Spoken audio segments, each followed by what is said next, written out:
Hi, I'm Rusty Beck, and this is Identity, a vlog that explores what it means to be human. This season, we're telling a story that I'm calling The Long Shadow, about an unsolved double homicide from 1986. Last week, Reserve Officer Buzz Watson walked you through the details of an ATM robbery during which his father and uncle were shot to death over $60. This week, we intended to show you the video from the security camera that recorded these murders while we look for clues that the police might not have been able to follow up on at the time. Unfortunately, this security footage only exists on a really old VHS tape that we haven't quite figured out how to play yet. So instead of showing you the principal evidence from our murder, we're going to talk to Reserve Officer Watson, who likes to be called by his nickname Buzz, about how this double homicide immediately changed his life. Buzz, thank you so much for talking to me. Thank you for being interested. Take me back to the night where your father and uncle went to that hockey game. Do you remember it very well? I do, yes. It's because Casey and I both wanted to go with him, but we had school the next day, and there were only 2 tickets. And the Challenger shuttle had just blown up, and Uncle Stephen was involved in that. He worked at Caltech. I think my dad just wanted to cheer him up.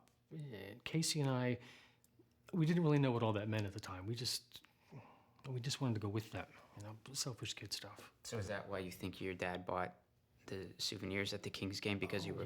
Yeah. I mean, he and my Uncle Stephen and my mom, they would go to hockey or baseball or a concert, and when we woke up in the morning, we'd have presents in our rooms. Little things, T-shirts mostly. What was the last thing that your father said to you? Don't argue with your sister. And he bent down and gave me a hug. And what about after the murder? Do you remember what happened later that night? Not really, no. I just remember my grandmother sitting on my bed when I woke up in the morning, which was really strange. She'd been crying, and at first, I wasn't paying attention to her. I was just looking to see if my father had left a Kings jersey in my room, because if he had, I wanted to wear it to school that day. And Momo, that's what we call my grandmother, I realized she was talking to me about how I needed to be really brave and really strong. And I don't actually remember her telling me my dad had been killed, but she did. She said my father had been killed and that we wouldn't be going to school that day, and that Casey and Mom and I were coming over to stay with her and Grandpa for a while. And when did you understand what was really going on?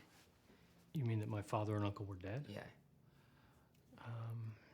When my father didn't come home from work that day. And I didn't cry for a long time. I don't know why. And when did you go back to your own house? To live? Yeah. Never. My mom sold the house, and we only went into it twice before it was gone. Once to get the rest of our clothes, and once to get the curtains in my room. And we never spent the night there again. We all moved in with my grandparents. Casey and I switched schools, everything changed. It wasn't just my uncle and father who were killed. It was my family. My family was murdered too. It's not the kind of thing you ever forget. And that's one of the main reasons why we're telling this story, so that it's not forgotten, regardless of what happens with your investigation.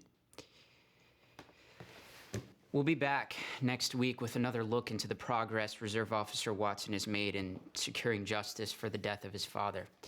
Until then, I'm Rusty Beck, and this is Identity.